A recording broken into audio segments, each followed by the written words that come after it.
Bapak Ibu, iya baik, selamat siang bagi kita semua. Siang. Salam. Iya, saya berharap kita dalam keadaan sehat. Iya, sekalipun fisiknya mungkin agak flu atau agak sedikit tidak begitu fit ya, tapi kita berharap, saya berharap hati kita boleh sehat, disegarkan oleh Tuhan, oleh karena ada Tuhan. Masih adakah yang Tuhan beri sukacita? Masih ya, puji Tuhan. Baik, tema kita hari ini adalah rahasia melakukan amanat agung. Apa itu amanat? Perintah. Ada lagi? Pesan.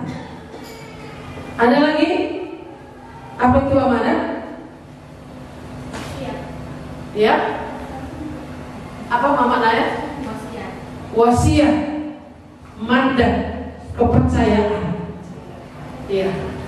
Kalau sesuatu dipercayakan kepada kita, misalnya saya bilang sama Mama Immanuel, ini milikku, tolong titip. Saya percayakan kepada Mama Immanuel supaya barang saya ini saya titip kepada dia, bahwa suatu saat saya akan datang untuk mengambilnya. Apa yang harus dilakukan, Manuel? Harus dijaga, harus disimpan, harus dirawat, kan begitu ya? Ini kalau mandat itu diberikan kepada kita. Mandat diberikan kepada kita, pesan diberikan kepada kita, amanat diberikan kepada kita, itu untuk dilakukan, untuk dikerjakan sesuai dengan perintah yang ada, sesuai dengan pesan yang ada. Kalau yang menyampaikan pesan itu bilang simpan, maka kita harus simpan. Kalau yang menyampaikan pesan itu bilang pelihara kambingku ya, maka kambing itu harus dipelihara. Kan begitu ya? Ini yang harus kita kerjakan. Nah, amanat agung ini dari Tuhan. Agung itu besar, agung itu mulia, agung itu adalah yang berharga. Bagaimana melakukannya? Apa itu amanat agung? Mari kita lihat ayat 28 dulu. Ayat 28, ayat 19, pasal 28, Matius 28. Di kertas sudah ada, tapi gak apa-apa, kita harus buka juga kita ya. Mendekati mereka dan berkata, siapa yang mendekati? Siapa? Murid.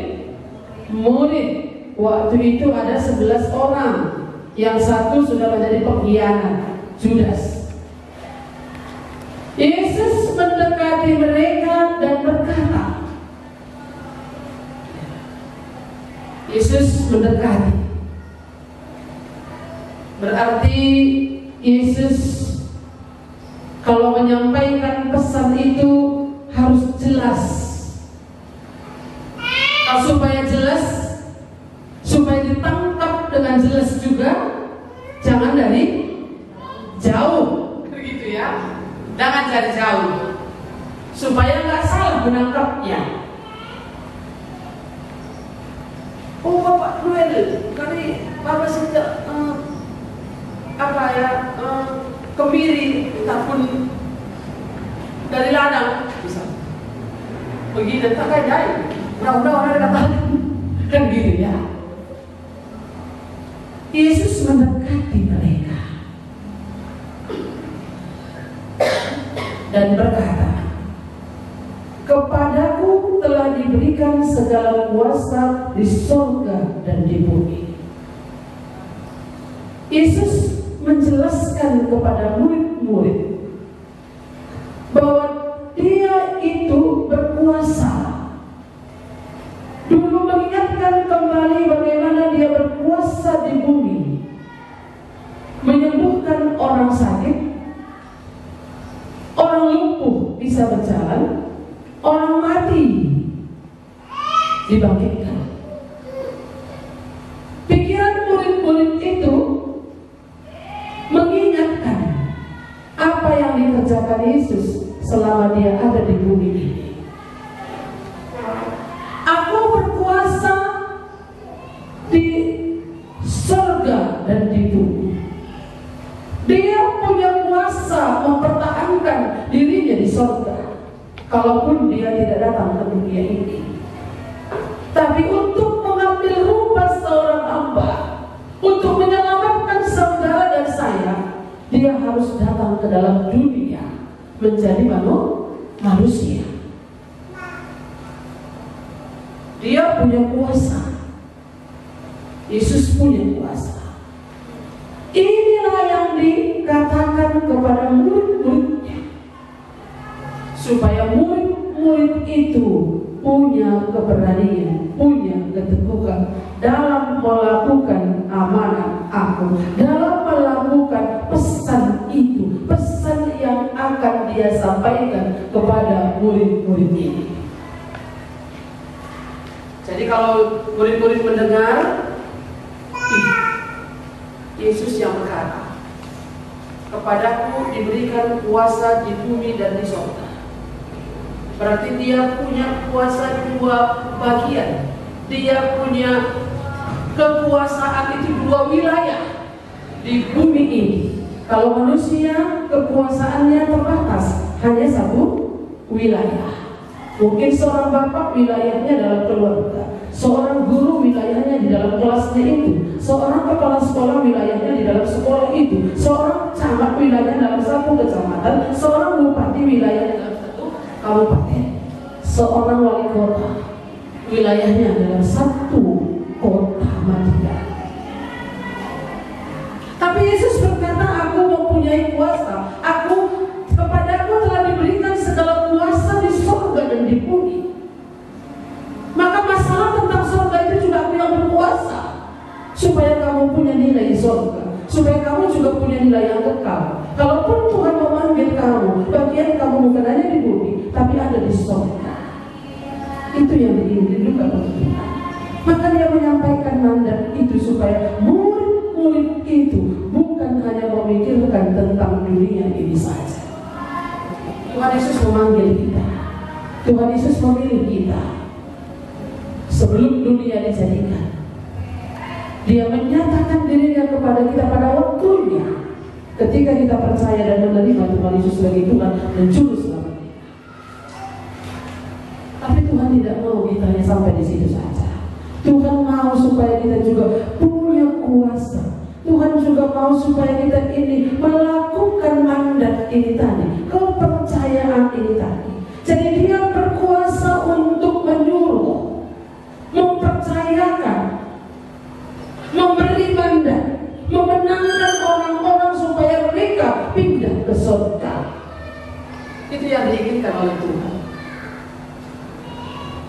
Sehingga dia berpesan. Apa pesannya? Mandatnya? Mandat ini dari Tuhan. Kepercayaan ini dari Tuhan. Kepada siapa disampaikan? Kepada murid-murid waktu itu. Siapakah murid-murid? Kalau lihat secaranya ini, murid-murid ini rata-rata mereka orang Galilea. Mereka bukan orang yang pintar, mereka orang-orang yang terbatas. Mereka itu bukan memiliki pendidikan yang tinggi juga. Mereka juga bukan kelas ekonomi yang tinggi, orang biasa. Tapi Tuhan mau pakai, Tuhan mau percayakan, Tuhan mau percayakan pesan itu kepada mereka. Tuhan mau percayakan mandat itu kepada mereka. Tuhan memberi kepercayaan kepada mereka. Siapakah saudara dan saya? Tuhan memanggil kita dari latar belakang kita yang berbeda-beda. Tuhan memanggil kita dari tingkat kemampuan berpikir yang berbeda-beda. Tuhan memanggil kita dari latar belakang keluarga yang berbeda-beda. Tuhan memanggil kita juga dari latar belakang ekonomi yang berbeda-beda. Enggak semuanya satu. Tapi siapa saudara dan saya? Tuhan mau memberikan mandatnya. Tuhan mau memberikan pesan itu kepada kepada saudara dan saya, kalau memang kita ini sudah dipanggil menjadi muridnya, kepada murid-murid itu Tuhan mendekati mereka dan berkata, apa pesannya?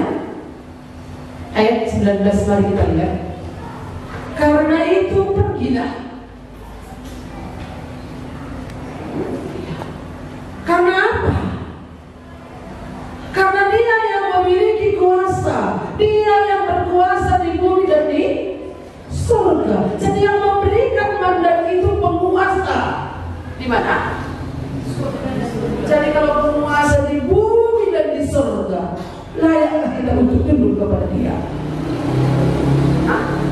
Ya atau tidak? Harus supaya kita mengerti bahwa mandat ini, si pemberi mandat ini harus kita hormati. Yang berkuasa di bumi dan di surga. Ini yang memberikan mandat kepada kita. Jangan kita pikir bahwa pemberitaan Injil, amanat agung, ini adalah mandat dari seorang pendeta.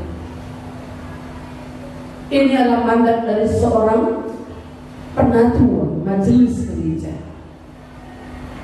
Tapi ini adalah mandat dari penguasa di bumi dan di surga. Berarti kalau penguasa di bumi saja memberikan mandat kepada kita. Kemarin beberapa waktu yang lalu di grup kami sebagai hamba Tuhan PIPKA Sumatera Utara diposting di situ. GKMI Kisaran kedatangan Bupati, GKMI Batubara, GKMI Gunung Sion. Dulu alamatnya memang di Kisaran, tapi sekarang sudah berubah kabupaten mereka menjadi Kabupaten Batubara. Maka Bupati Batubara datang untuk ke sana dan mereka memberikan banyak bantuan untuk rumah kasih yang mereka kelola di sana.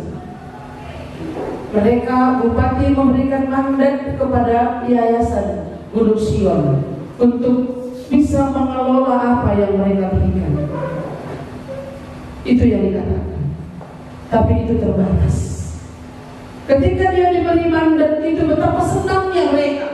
Makanya Ibu Pendeta di sana posting di grup kita, lalu posting juga di grup PIPKA Sumut dan juga secara umum diposting. Kami senang kali didatangi orang penting, orang terpenting yang pertama di Batubara. Ya, mereka senang memposting itu. Itu kedatangan penguasa di bumi ini khusus untuk Kabupaten Batubara. Jadi kalau kita didekati oleh Tuhan, murid-murid didekati oleh Tuhan. Menjadikan seorang murid itu gak gampang. Mendidik orang itu yang tidak tahu dari menjadi tahu, itu gak gampang. Belajar itu dari yang tidak tahu menjadi tahu. Itu definisi belajar. Guru SD, saya pernah menjadi guru SD. Ini huruf apa? S. Ini huruf apa? A. S dengan A apa? Bu. Gampang menjadikan seorang murid. Sekalipun mereka tahu ada S, ada A, ada, tapi mereka membacanya Bu. Bagaimana ini otak ini mau dibuat? Makanya waktu itu saya katakan aku mandi. Saya nggak mau lagi. Makanya saya kuliah lagi. Nggak mau jadi guru SD. Saya mau guru SMP, SMA. Makanya saya kuliah lagi waktu itu. Saya bisa mengundurkan diri. Tapi ketika yang menyuruh itu penguasa di surga dan di bumi, gembalakanlah kawan dan domba Allah yang ada padaku, kata Tuhan. Bukan dengan paksa, tapi dengan pengabdian diri. Tuhan memperhadapkan saya dengan banyak orang, dengan banyak latar belakang yang berbeda. Apa yang harus saya lakukan? Belajar kepada Tuhan Yesus. Murid-murid Tuhan Yesus 11, 12 punya latar belakang yang berbeda-beda, sekalipun mereka punya pekerjaan yang sama juga mungkin, tapi keluarga yang berbeda-beda. Ada beberapa yang bersaudara, tapi Tapi bagaimana Tuhan Yesus memahami? Bahkan Tuhan bukan hanya punya murid 12, banyak murid atau 70 murid, ada banyak murid yang mereka dia hadapi.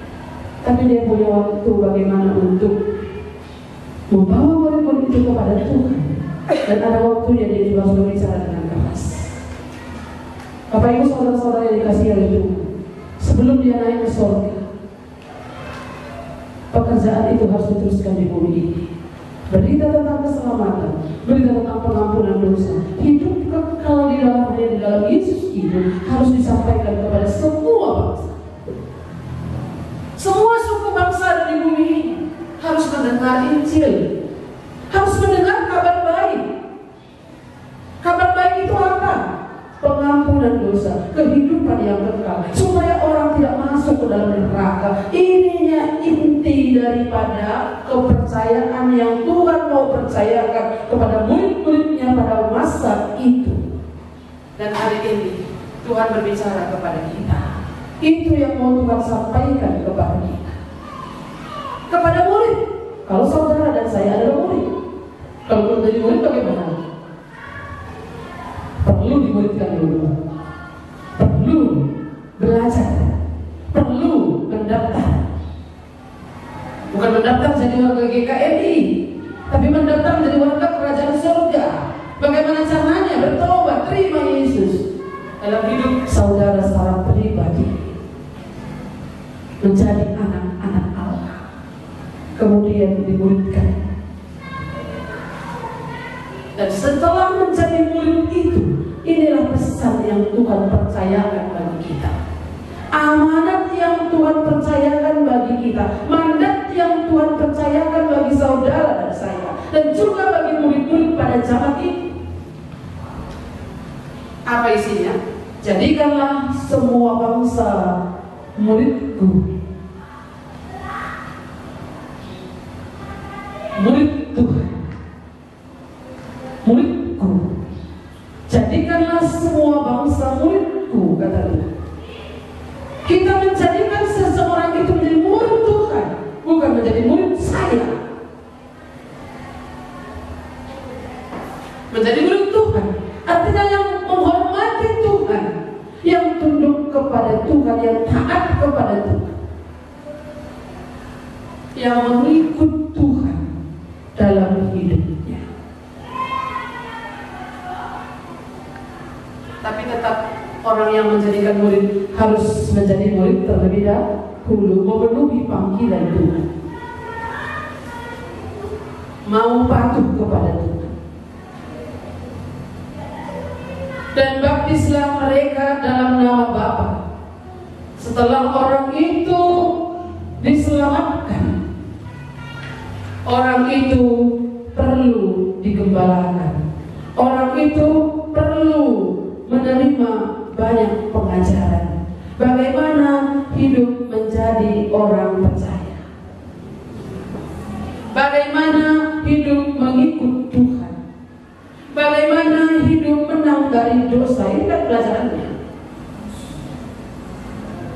Maka dari kita dulu yang harus menang dari dosa. Kita dulu yang harus hidup bagaimana menjadi orang percaya, karakter hidup orang percaya. Seorang murid harus mengikuti apa yang dikatakan oleh gurunya. Dan inilah yang harus dijadikan murid, membentuk orang menjadi murid. Nggak gampang, makanya kita harus pernah menjadi murid baru kita bisa menjadikan murid. Bagaimana saudara langsung jadi lahir langsung menjadi guru? Hah? Kalau nggak punya latar belakang menjadi seorang guru, nggak akan bisa mengajar. Iya kan? Ya suruh bin mama dia ngajar teman-teman. Suruh ngajarin anak tapi mungkin baik pangan boleh sebentar. Pangan dalam fitnah, nggak jelaskan anaknya supaya nggak ajarin anak itu. Tapi kalau kita punya dasar, bukan hanya guru, sekolah guru, tapi punya dasar bagaimana kita pernah diajari, pernah dididik. Kita juga sebagai murid Tuhan seperti itu, pernah belajar kepada Tuhan, pernah punya pengalaman sholat dengan Tuhan, bagaimana dosaku bisa diampuni, bagaimana aku menang dari dosa, bagaimana aku bisa bertumbuh, bagaimana aku bisa menang dari saat teduh. Maka hal ini akan bisa kita sampaikan kepada orang, menjadikan semua bangsa muridku. Dan bukan hanya sampai di situ. Kalau orang sudah percaya, baptislah mereka dalam nama Bapa, dalam nama Anak, dan Roh Kudus. Kadang-kadang orang berpikir, ya kalau sudah menerima Tuhan Yesus, ya baptisan tidak begitu penting. Itu kan cuma tanda, ya.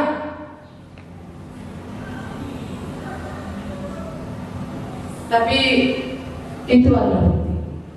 Bagaimana mereka itu, Petrus dulu juga, waktu dia berkhotbah pada jemaat mula-mula itu, waktu dia menceritakan tentang yang bangkit itu adalah Tuhan Yesus yang sudah bangkit, dia adalah batu penjuru itu.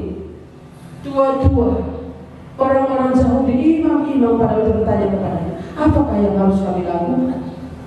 Petrus berkata, setelah Roh Kudus turun itu, berilah dirimu, bertobatlah dan berilah dirimu dibaptis. Perlu mereka juga menerima tanda sebagai orang percaya. Tanda pengakuan mereka bahwa mereka sudah percaya kepada Tuhan Yesus. Mereka buktinya perlu. Bukti sebagai orang percaya itu kita perlu. Bagaimana kita membuktikan bahwa aku sudah percaya kepada Tuhan Yesus? Ada dulu seorang hamba Tuhan berkata seperti ini. Sebelum dia menjadi hamba Tuhan, aku mau tes dulu lah aku, katanya. Supaya udah bertobat aku sebelum. Makanya kalau ada orang kerasukan nanti kasih sama aku, katanya. Supaya bisa tak punya kuasa aku untuk musuh setan atau tidak. Itu yang dibuat tesnya. Sehingga ada kesempatan dia melayani orang yang dirasuk setan, lalu dia melayaninya. Apakah nanti setan yang pergi atau bagaimana? Baru dia yakin, oh benar aku sudah bertobat, aku siap menjadi hamba Tuhan, katanya. Ada orang berkata seperti itu. Bapak Ibu saudara-saudara yang dikasih oleh Tuhan, buktinya kita menjadi seorang murid sudah orang percaya itu apa? Tentu kita menang dari dosa. Tentu kita tidak mengikuti dosa lagi. Jatuh ke dalam dosa, oke boleh? Boleh, maksudnya bisa. Tapi bukan berarti terus di dalam dosanya. Jadikanlah semua bangsa menjadi muridku. Pergi, ada kata pergi. Berarti itulah tanggung jawab kita. Kalau ada orang lain berdosa, tanggung jawab kita mengatakan, mengingatkan dia harus datang kepada Tuhan Yesus. Menjadikan seorang murid itu, pergilah, jadikanlah semua bangsa muridku. Bukan harus pergi ke Yerusalem, bukan harus pergi ke Yerusalem, bukan harus pergi ke Tibet. Pergi itu kemana? Bisa berangkat ke tempat tidur kita, ke ruang tamu di mana mungkin bapak kita duduk di situ. Dekati dia, sampaikan berita yang penting bagi dia. Itulah berita keselamatan. Itu isinya. Pesan Tuhan Yesus, jadikanlah semua bangsa muridku yang takut akan aku, yang mengikut aku, yang percaya kepadaku. Itu maksudnya. Semua orang bisa. Karena sudah diberi kuasa. Kalau kita murid, kita anak, kamu diberi kuasa menjadi anak-anak Allah. Apakah hati kita terenyuh? Apakah hati kita itu sedih melihat orang berjalan menuju neraka? Tadi Novi cerita, hanya satu yang aku minta kepada Tuhan, supaya opungku, supaya ibuku bisa melakukan dengan benar. Itu perlindungan. Apakah usaha yang harus kita buat menjadikan dia menjadi seorang murid? Pergi itu ada yang ditinggalkan. Kalau orang pergi, berarti ada yang ditinggalkan. Kamu tadi pergi dari rumah? Bapak Ibu pergi dari rumah? Kamu tinggalkan ada di rumah?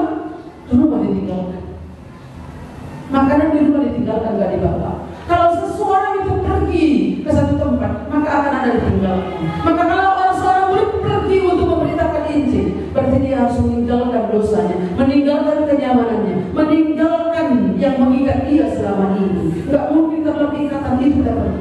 Kalau saudara dibelenggu oleh dosa, nggak mungkin saudara pergi ke satu tempat untuk memberitakan Injil. Kalau kita dibelenggu, diikat oleh dosa satu, dosa perjudian misalnya, bagaimana kita mau memuridkan orang yang terlibat dalam perjudian? Kita dibelenggu oleh uang misalnya, dosa uang melekat pada diri kita. Bagaimana kita memuridkan orang supaya orang itu menang dari uang? Tidak diikat oleh uang, tidak diperhamba oleh uang. Tentu ada yang kita tinggalkan. Pergi, ada yang tinggalkan. Untuk apa kita pergi?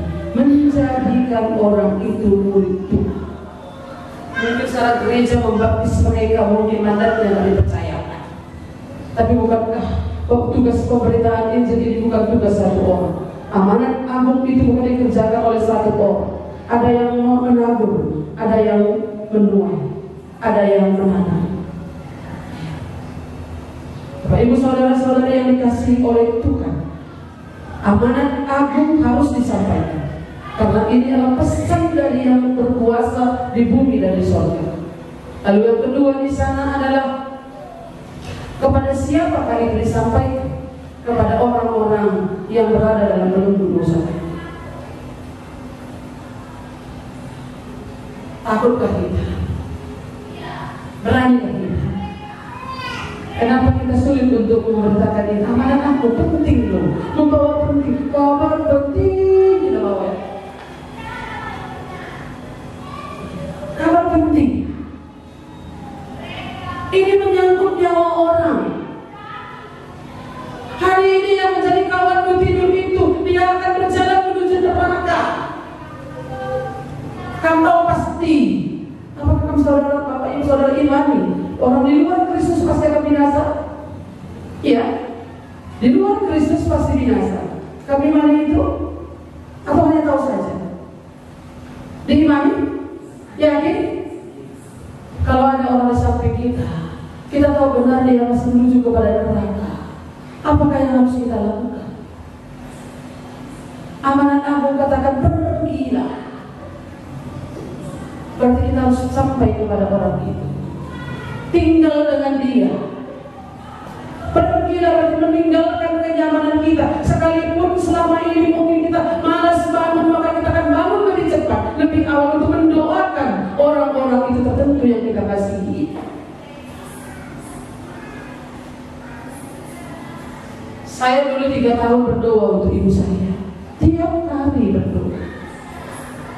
Tiap hari. Saya ambil waktu itu malam sebelum saya tidur.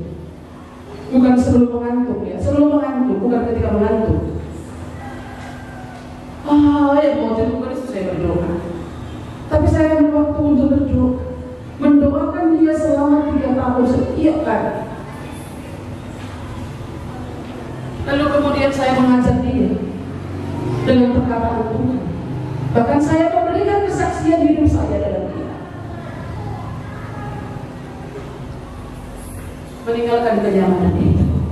Ya, pekerjaan Roh Kudus, bukan saya membuat ibu saya bertobat, tapi itu oleh karena kemurahan Tuhan, oleh karena anugerah Tuhan. Tapi bagian saya memenuhi amanat Tuhan, memenuhi panggilan Tuhan. Saya dulu pertama kali bertobat di tengah-tengah keluarga saya, enggak dulu. Tapi akhirnya Tuhan menambahkan satu demi satu. Ini yang Tuhan buat. Dan ajarlah mereka melakukan segala sesuatu yang telah kuperintahkan kepadamu. Saya buat gambar. Saya bawa gambar, bukan saya buat. Ini jalan menuju neraka. Ini jalan menuju surga. Tanpa Yesus. Mungkin karena ibu saya waktu itu dahulu agak gampang untuk mengajarinya. Tapi saya tahu itu adalah kemurahan Tuhan. Untuk hari ini kan sulit sekali mengajari orang. Memuridkan orang pada masa ini sangat sulit sekali. Mereka sudah banyak ditunggangi dengan banyak hal. Kemajuan teknologi zaman milenial ini menuntut kita memang harus lebih dan lebih lagi. Tapi kalau saya tidak tersama, dasarnya tetap sama. Tuhan yang berkuasa, itulah yang memerintahkan. maka aku harus pergi, aku harus melakukan, aku harus memenuhi mandat yang Tuhan percayakan bagiku. Karena kalau aku tidak penuhi ini, aku berdosa kepada Tuhan. Ternyata kita menyadari akan itu. Bapak Ibu saudara-saudara yang dikasihi Tuhan, amanat Allah harus disampaikan, pesan Tuhan harus disampaikan.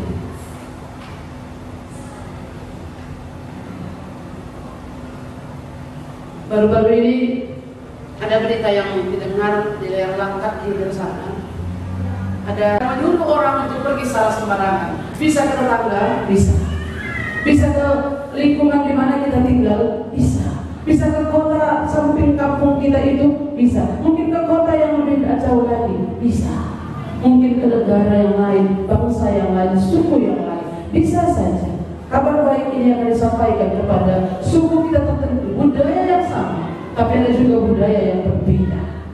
Tapi siapapun bentuknya itu, pergilah jadikanlah semua bangsa memenuhi panggilan Tuhan. Itu harus dilakukan. Takutkah kita? Mari kita melihat ayat yang ke-20. Dan ajarlah mereka melakukan segala sesuatu yang telah kuperintahkan kepadamu, dan ketahuilah aku menyertai kamu senantiasa sampai kepada akhir zaman. Tuhan menyertai, ya, adalah penyertaanmu sempurna, rancanganmu penuh adil, begitu ya. Aman dan sejahtera walau di tengah badai. Menyanyikannya agak enak ini. Penyertaan Tuhan itu sempurna.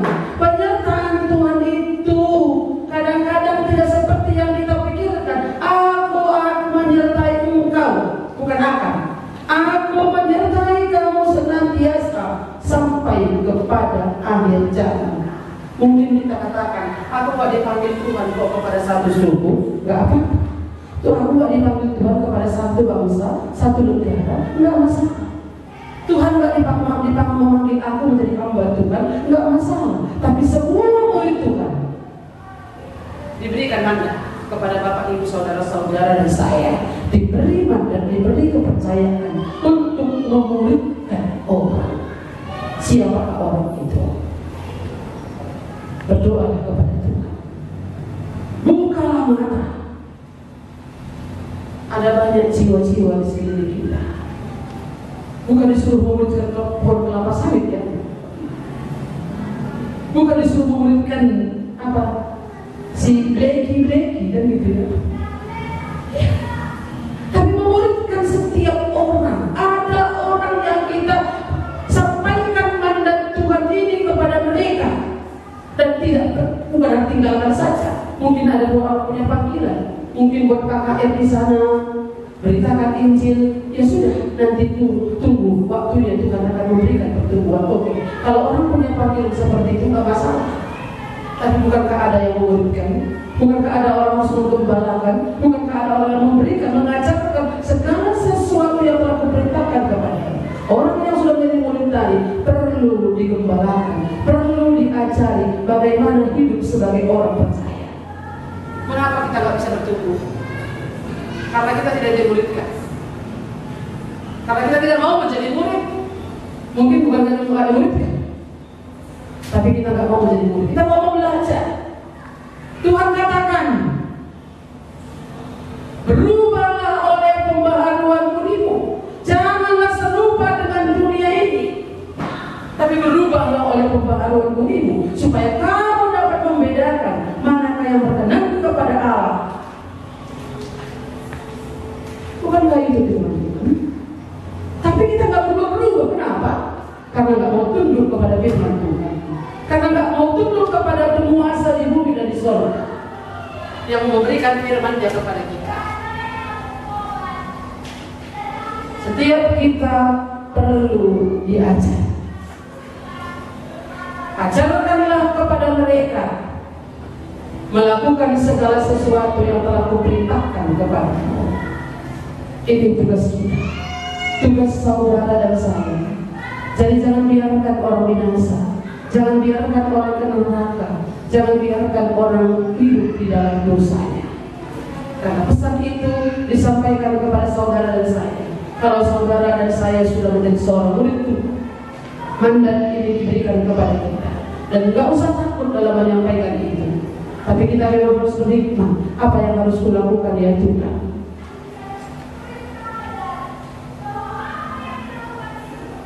Aku menyertai kamu senantiasa sampai kepada akhir zaman. Tuhan memberikan jaminan bagi setiap orang yang mau pergi untuk memberitakan amanat agung, pesan Tuhan. Itulah Injil keselamatan itu. Tuhan memberikan jaminan, Tuhan memberikan garansi. Siapa yang memberikan garansi itu? Pemiliknya, toko itu, perusahaan itu memberikan garansi. Kalau kita beli sepeda motor garansi 3 tahun, maka perusahaan itu menjamin kalau mesin itu rusak, dia akan ganti itu. Iya, ini terjadi. Penguasa di bumi di sorga, dalam pemberitaan Injil, dalam menyampaikan apa yang kabar baik itu tadi, Tuhan memberikan jaminan bagi kita. Dalam perjalanan kita mungkin kita terseok-seok, mungkin kita jatuh dan bangun. Seorang hamba Tuhan jangan Bapak Ibu sangat sempurna semua, tidak. Kami juga lemah, kami juga manusia biasa, kami juga terbatas. Mungkin kami jatuh sejatuh-jatuhnya. Tapi Tuhan memberikan garansi. Apa garansi? Kalau dulu Tuhan memanggil saya, gembalakanlah kawanan domba Allah yang ada padamu bukan dengan paksa, tapi dengan pengabdian. Itu garansinya. Bukan kamu yang memilih aku, tapi akulah yang memilih kamu. Itu garansinya, jaminannya. Sehingga tetap berani untuk melangkah dalam segala keterbatasan. Bukan Tuhan gak menolong. Mempercayakan semuanya ini kepada Tuhan. Bapak Ibu saudara-saudara yang dikasihi oleh Tuhan, rahasia melakukan amanat agung itu ada 3 rahasia. 1, di sana bagaimana tadi murid Tuhan Yesus mendekati murid-murid, bagaimana murid-murid itu menyembah mereka dalam benar. Ayat 16 itu. Coba kita sebentar ayat 16 saya sebelum kita akhiri ya.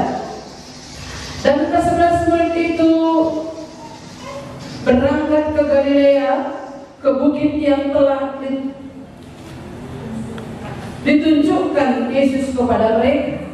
Mereka sudah punya janji dengan Tuhan, nanti satu saat kita akan bertemu di sana. Ketika mereka melihat Dia, mereka menyembahnya.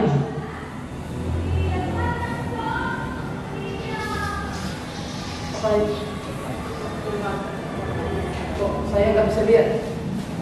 Mereka menyembahnya, tetapi beberapa orang ragu-ragu. Ada yang menyembahnya, melihat bahwa benar apa yang dulu dikatakan, bahwa dia sudah bangkit dari antara orang mati. Ini Tuhan yang sudah bangkit, yang sudah menggenapkan apa yang sudah Dia katakan. Mereka menyembahnya, tapi ada yang ragu-ragu. Maka Tuhan mendekati mereka. Maka kalau ada kita ragu-ragu tadi, Tuhan menetapkan hati kita. Dia penguasa di bumi dan di surga. Dialah yang memberikan mandat kepada kita. Kalau ada orang lain yang mau kita injili, ada orang lain yang mau kita beritakan tentang kabar keselamatan, ada orang yang lain mau kita bawa kepada Tuhan, jangan takut. Penyertaan Tuhan itu ada. Yang menyuruh kita untuk begitu penguasa di bumi dan di surga. Maka tetapnya hati kita ini seperti apa? Adakah Tuhan menyuruh kita untuk? Adakah Tuhan menyuruh kita untuk melayani seseorang? Adakah Tuhan mempercayakan kepada kita tugas pelayanan yang Tuhan memberikan kepada kita? Yang manakah itu? Amanat agung Tuhan. Amanat Tuhan harus dikerjakan, harus dilakukan. Pergi memulihkan seseorang itu merupakan satu keharusan bagi kita. Makanya saya pikirkan untuk membuat kelompok pemuritan. Ya, tapi memang tetap masih ada kekurangan, masih tetap ada memang kendala. Nggak gampang untuk melakukan sesuatu. Ada banyak memang kendala-kendala tertentu. Makanya jangan bosan-bosan. Inilah kehendak Tuhan. Bapak Ibu saudara-saudara dikasihi oleh Tuhan, bagaimana rahasia melakukan amanat agung itu? Yang pertama di sana, ada penyembahan kepada Tuhan, pengakuan inilah Tuhan yang sudah bangkit dari antara orang mati, maka aku akan mendengarkan apa yang dikatakan oleh Tuhan. Yang kedua di sana adalah kekuasaan Kristus kita. Bagaimana dia berkuasa di bumi dan di surga itu yang membuat kita melakukan amanat agung itu bisa dengan melakukannya dengan baik. Karena Tuhanlah yang memberi kuasa. Yang ketiga di sana adalah ada garansi dari Tuhan, ada jaminan dari Tuhan, penyertaan Tuhan ada atas kita, sehingga kita tidak perlu takut untuk pergi memberitakan Injil, memberitakan kabar baik, menyampaikan pesan Allah, supaya orang lain pindah dari dalam maut ke dalam hidup yang kekal. Inilah tugas yang mulia. Itu pasti.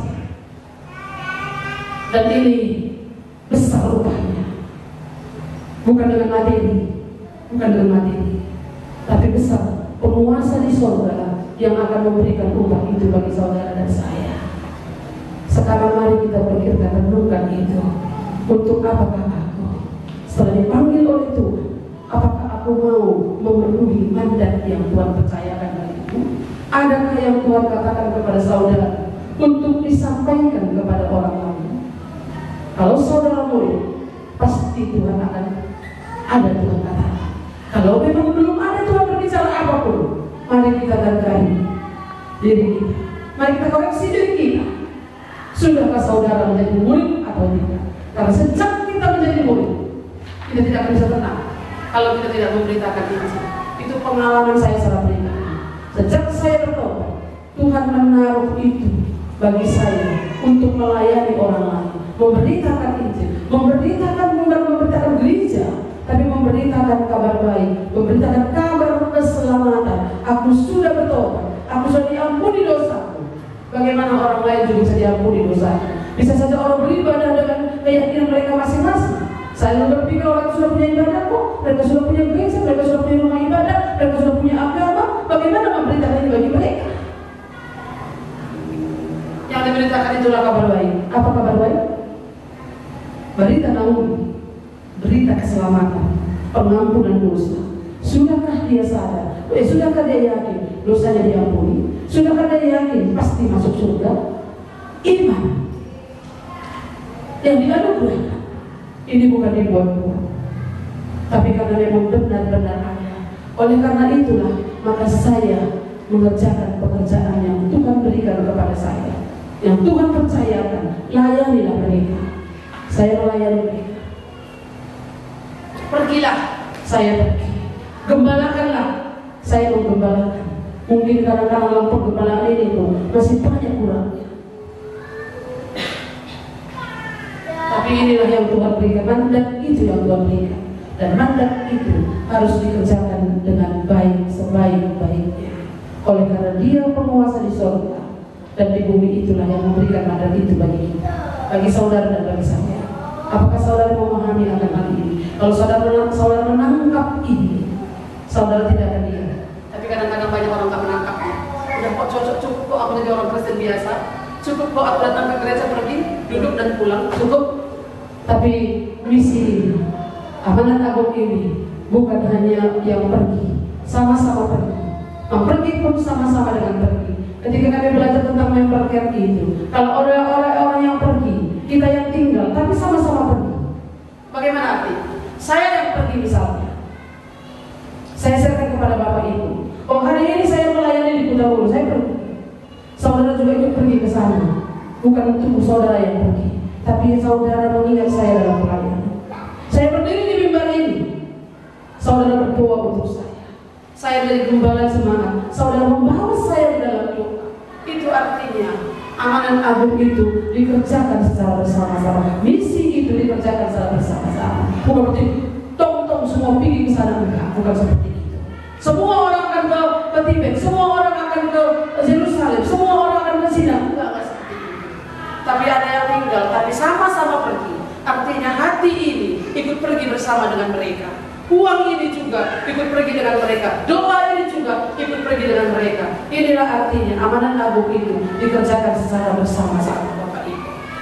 Jadi Bapak Ibu, saudara-saudara, jangan pernah takut takut dalam mengemban amanat agung ini. Nanti aku kurang, kalau aku berikan itu pekerjaan Tuhan, uang ini bagi apa nanti uang sekolah anakku? Ingat, kalau itu digunakan untuk pekerjaan Tuhan, tidak mungkin Tuhan tidak akan menampakkan hal itu. Bagaimana ini kuberikan persepuluhanku kepada Tuhan? Padahal itu hanya persepuluhan, bukan memberi. Nanti gak cukup uang kami, gak ada beli beras.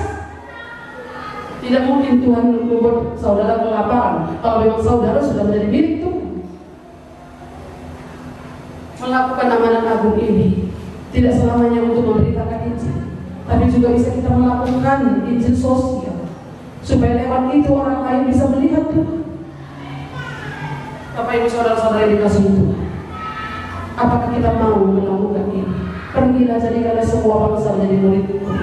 Menjadikan seorang murid itu tidak langsung firman Tuhan kita sampaikan, tapi menjadikan seorang murid itu bagaimana kita masuk ke dalam dunia mereka, bagaimana kita masuk menjadi melayani mereka, dan akhirnya Injil bisa disampaikan kepada mereka lewat kesaksian hidup kita juga.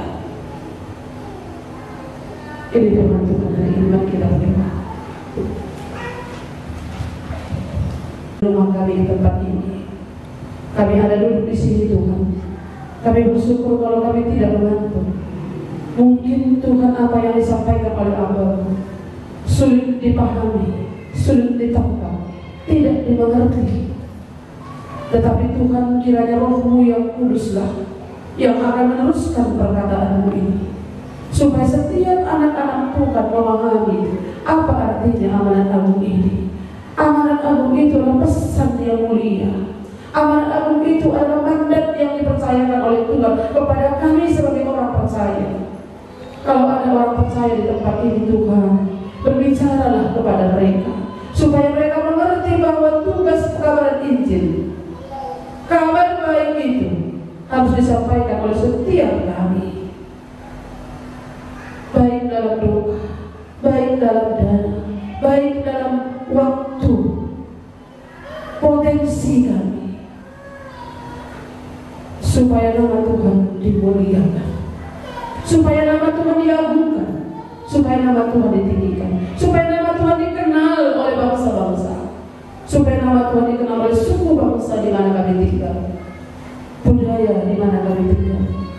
Tuhan, ini kami, sebagaimana kami ada, kami memiliki latar belakang yang berbeda-beda, kami memiliki Tuhan kemampuan yang berbeda-beda, kami Tuhan memiliki keterbatasan, kami memiliki kekurangan, kami bukan orang pintar ya Tuhan. Tetapi tolong kami, pakailah kami sebagaimana kami ada Tuhan. Kiranya Engkau mempercayakan ini bagi kami, supaya lewat hidup kami orang lain bisa mendengar Injil.